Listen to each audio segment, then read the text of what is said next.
और आइए आपको पहली खबर की ओर लिए चलते हैं।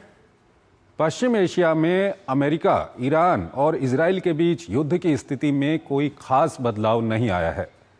हालांकि अमेरिका और ईरान के बीच बातचीत की खबरें भी सुर्खियों में हैं। बताया जा रहा है कि मध्यस्थों के जरिए दोनों देशों में बातचीत हो रही है। ईरान को युद्ध विराम के लिए 15 बिंदु भी अमेरिका ने भेज दिए हैं। वहीं एक महत्वपूर्ण खबर होर्मुज स्ट्रेट से भी आई है। यहां ईरान ने पाकिस्तान को बड़ा झटका दिया है। आइए आपको युद्ध के ताजा अपडेट, युद्ध विराम, बातचीत में प्रगति और इलाके की हलचलों से जुड़ी एक रिपोर्ट दिखाते हैं और फिर इस पर अपने विशेषज्ञ मेहमान से चर्चा करेंगे। ईरान से हमदर्दी रखने वालों को देश से निकल जाने की धमकी और फिर युद्ध के पक्षों के बीच समझौता कराने की मध्यस्थता की मेजबानी की इच्छा पाले पाकिस्तान के सेना प्रमुख आसिम मुनीर को ईरान ने जोरदार झटका दिया है। ईरान ने होर्मुज से गुजरने की कोशिश कर रहे पाकिस्तानी जहाज को खदेड़कर इस्लामाबाद को कड़ा संदेश दिया है। IRGC ने पाकिस्तान के कंटेनर जहाज सेलेन को वापस लौटा दिया है। बताया जा रहा है कि ये जहाज कराची से जा रहा था, लेकिन उसने जरूरी नियमों का पालन नहीं किया। IRGC के नेवी कमांडर अली रजा तंगसीरी ने कहा है कि सेलेन नाम के इस जहाज के पास होर्मुज पार करने की इजाजत नहीं थी। उन्होंने कहा कि इस रास्ते से गुजरने वाले हर जहाज को पहले ईरानी अधिकारियों से इजाजत लेनी होगी।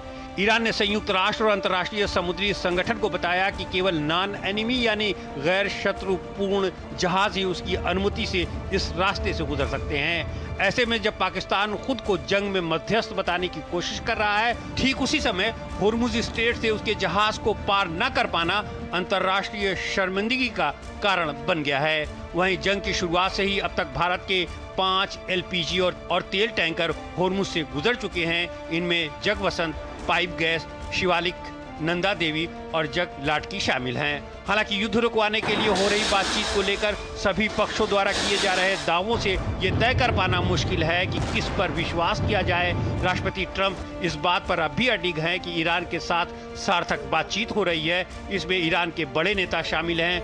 हालांकि ईरान के शीर्ष अधिकारियों ने बार बार इसका खंडन किया है।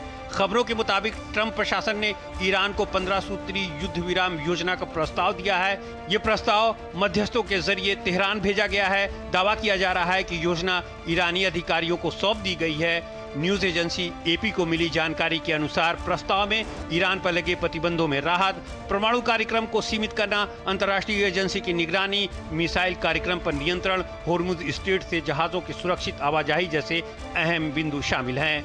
वहीं ईरान ने युद्ध विराम कराने के अमेरिकी प्रयासों का खुलेआम मजाक उड़ाते हुए इस दावे को खारिज कर दिया है। ईरान के खातम अल अनबिया के प्रवक्ता लेफ्टिनेंट गवर्नर इब्राहिम जुल्कदर ने कहा है कि अमेरिका खुद से ही बातचीत कर रहा है। उन्होंने कहा कि ईरान अमेरिका के साथ अभी या कभी भी कोई समझौता नहीं करेगा। कई विश्लेषकों को लगता है कि दोनों ओर से नैरेटिव गढ़ने का खेल जारी है। ट्रंप बातचीत के बयानों के बीच सैनिकों की तैनाती की तैयारी भी कर रहे हैं। इससे लगता है कि वे समय काट रहे हैं। खबरों के अनुसार अमेरिकी सेना की 82वीं एयरबोर्न डिवीजन के करीब 1000 सैनिक आने वाले दिनों में पश्चिम एशिया भेजे जा सकते हैं। इस बीच दोनों तरफ से एक दूसरे पर हमले का सिलसिला जारी है। ईरान ने अमेरिकी aircraft carrier USS Abraham Lincoln को निशाना बनाने का दावा किया है। इराक में पैरामिलिट्री ठिकाने पर हमला हुआ है। ईरानी ड्रोन हमले के बाद कुवैत हवाई अड्डे से भारी धुएं का गुबार उड़ता देखा गया। इस बीच राष्ट्रपति ट्रंप ने सऊदी के क्राउन प्रिंस मोहम्मद बिन सलमान को योद्धा बताया और कहा कि सऊदी अरब, UAE और कतर इस युद्ध में मजबूत सहयोगी हैं। और युद्ध को लेकर के जो भी खबर आ रही है उस पर बातचीत करने के लिए हमारे साथ जुड़ रहे हैं मेजर जनरल रिटायर्ड ध्रुव C कटोच, विदेशी और सामरिक मामलों के जानकार हैं। कटोच साहब, बहुत बहुत स्वागत है आपका हमारे इस कार्यक्रम में। कटोच साहब, पहला सवाल यही है कि जिस तरह की परिस्थिति है, बातचीत की भी खबरें हैं, युद्ध भी पूरी तरह से चल रहा है, क्या कुछ पहली प्रतिक्रिया आपकी क्या है जो कुछ चल रहा है उस पर? धन्यवाद जोशी जी। देखिए, मुझे लगता है कि एक तरफ से तो कोशिश की जा रही है, खास करके प्रेसिडेंट ट्रंप की तरफ से, कि किसी न किसी तरह ये मामला जो है ये सुलझा जाए, क्योंकि जो टेंशन हो रहा है होर्मुज स्ट्रेट को बंद करने के लिए, इसका असर पूरी दुनिया में अभी पड़ रहा है।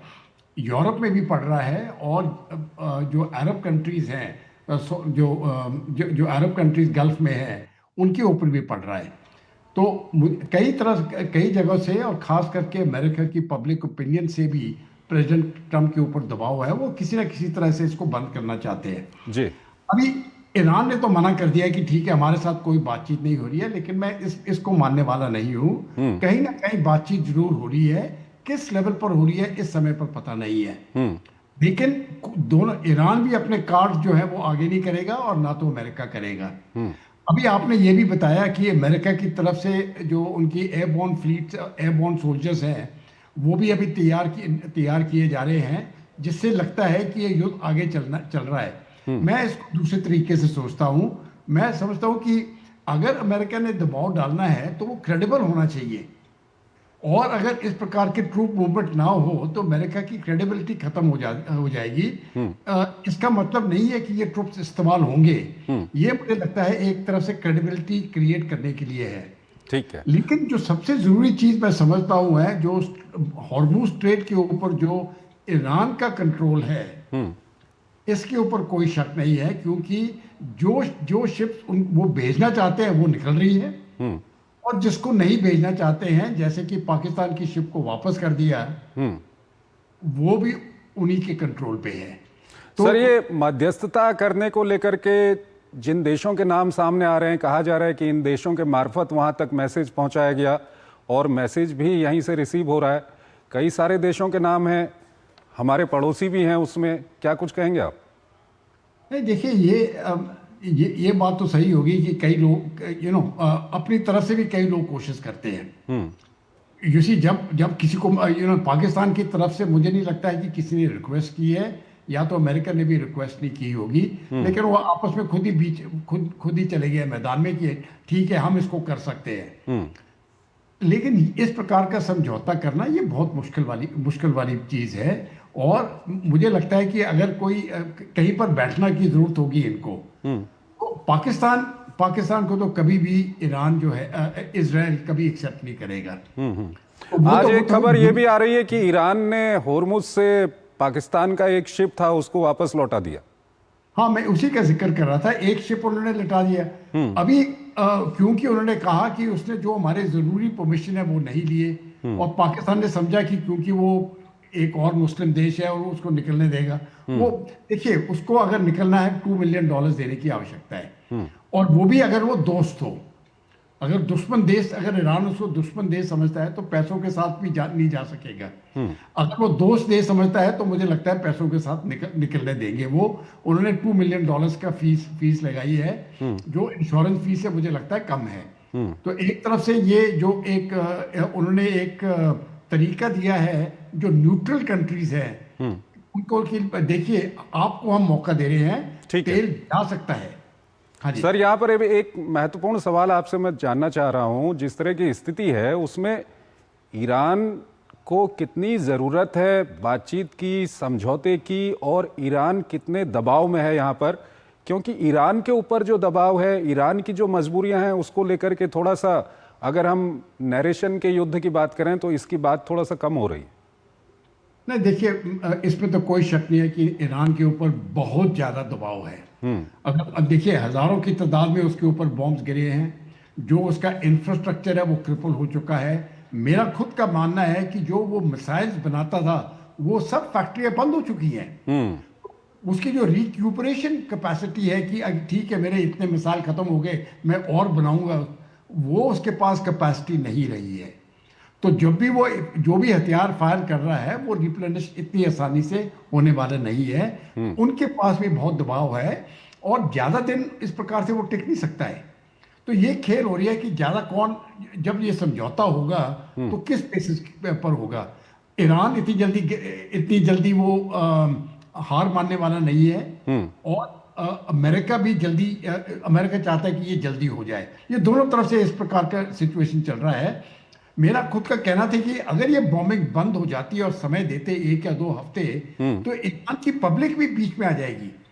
अभी क्योंकि ईरान के ऊपर अभी तक भी बॉम्बिंग चल रही है, बेशक वो 5 दिन का ट्रूस वगैरह किया गया था और बोला इसको हम 30 दिन एक्सटेंड करेंगे, लेकिन बॉम्ब तो अभी भी गिर रहे हैं। और जब तक ईरान के ऊपर बॉम्ब गिरेंगे, जो भी ईरान की पब्लिक है वो अपनी हुकूमत के पीछे होगी। सर यहाँ पर अंतिम सवाल, क्योंकि आप काफ़ी अनुभवी हैं, चाहे हम युद्ध की बात करें या विदेशी मामलों के संबंधों की बात करें, कितना ज़रूरी है कि ईरान यहाँ पर थोड़ा सा ऐसा रुख दिखाए कि बातचीत हो और ये युद्ध किसी तरह से खत्म हो? देखिए, मुझे लगता है ये जो इस समय पर ईरान की हुकूमत है उसके हक में है कि ये युद्ध खत्म हो, लेकिन वो इस प्रकार के टर्म्स में हो जिससे कि उनकी बेइज्जती ना हो। न तो ईरान के लोग ही उनको बोलेंगे कि देखिए अगर यही करना था तो शुरू क्यों किया। तो ईरान को भी एक फेस सेविंग फॉर्मूला चाहिए और अमेरिका को भी एक फेस सेविंग फॉर्मूला चाहिए, और ये सिर्फ बातचीत से ही हो सकता है। और अभी देखिए किस प्रकार से होता है, बातचीत किसी न किसी लेवल पर चल रही है, और मुझे लगता है कोई ये एक तरफ से कहीं पीस ट्रीट जो जब दोनों पक्ष मिलेंगे, इजराइल इसके बीच में नहीं होगा, अमेरिका के रेप्स होंगे और ईरान के होंगे। ये कहाँ मिलते हैं आगे देखने में आ जाएगा, लेकिन मेरा अपना सोच विचार है ये पाकिस्तान में नहीं होने वाला है, और भारत भी इसको एक्सेप्ट नहीं करेगा इस समय पर। तो ये कहाँ होता है, तुर्की में होता है, ये कहीं और होता है, ये अभी आगे वाले दिनों में। चलिए ठीक है सर, ये देखना होगा, लेकिन ये महत्वपूर्ण है कि कहीं ना कहीं ये युद्ध खत्म होना चाहिए, और उसके लिए जितने भी पक्ष हैं बातचीत हो रही है, ये एक अच्छी बात है, और इस बातचीत से कोई ना कोई एक सॉल्यूशन निकलना चाहिए। सर हमारे साथ बने रहिएगा, एक और महत्वपूर्ण खबर है उस पर हम आपसे बातचीत करेंगे, लेकिन यहाँ पर एक छोटा सा ब्रेक लेना है हमको।